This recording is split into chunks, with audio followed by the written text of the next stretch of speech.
Okay, so for this sequence, first thing you do is you sit on the ball with your feet at shoulders width, slightly pigeon-toed, and um, just listen to the words.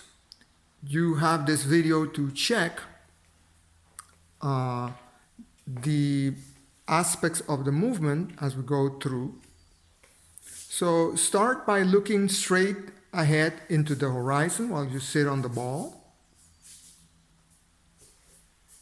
And the first thing we want to do is we want to check the neck by turning the head from side to side. Just go to the left and to the right. And as you do that, don't force it. Just notice how much it wants to go to the left and how much it wants to go to the right. Without forcing, just noticing how much you can rotate the head on the neck without moving the ball too much.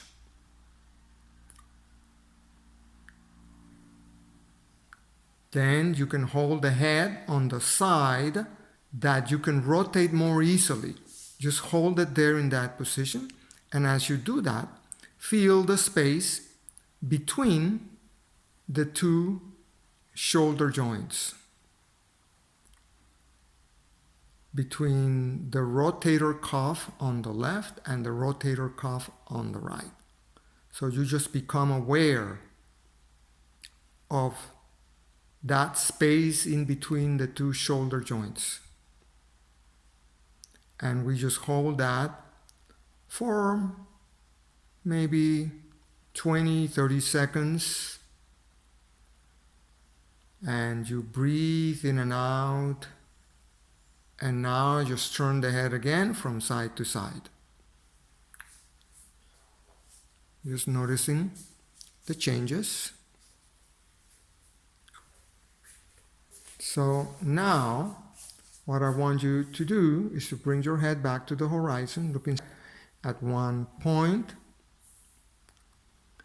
and bring the fingertips to the shoulders. The fingertips bending at the elbow, you just place the fingertips at the level of the shoulder, and starting with the right arm, you're just going to lift forward as high as you can go without moving the ball, and then as far backwards as you can go without moving the ball, or moving it the least possible.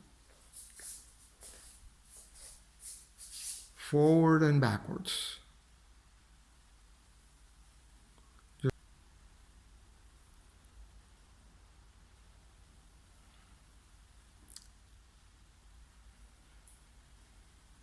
And notice your breathing as you keep looking straight ahead.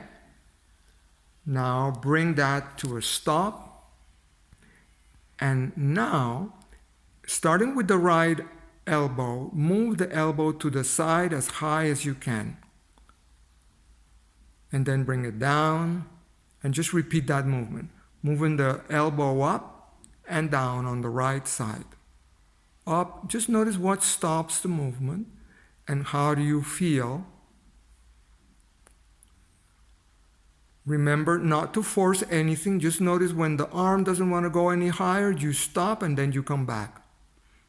Don't let it push the ball, because you may have the strength to do it in a way that you actually end up pushing your whole body when you lift. And especially if it hurts, don't continue doing this, especially if the hurt is like a sharp pain.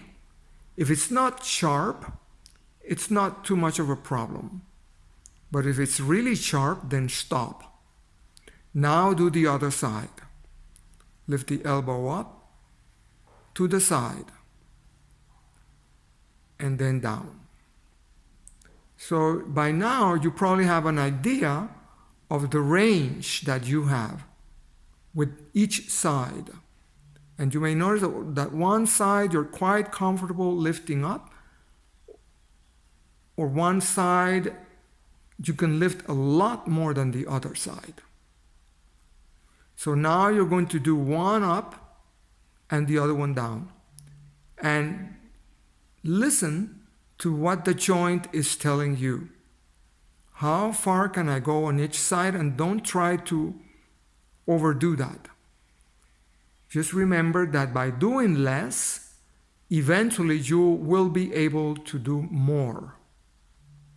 That's one of the things we learn in Feldenkrais. And Alexander technique is that less is usually more. Okay, so bring that to a stop, and now place your hands on your knees and just roll the head from side to side.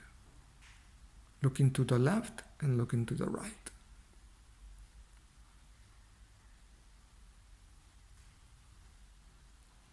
Okay, so this is one short sequence. It takes about 8 minutes. And now we're going to do something else to relieve some of the tensions that start coming up in the spine as we do these movements. But that's another sequence that's not going to be on this recording.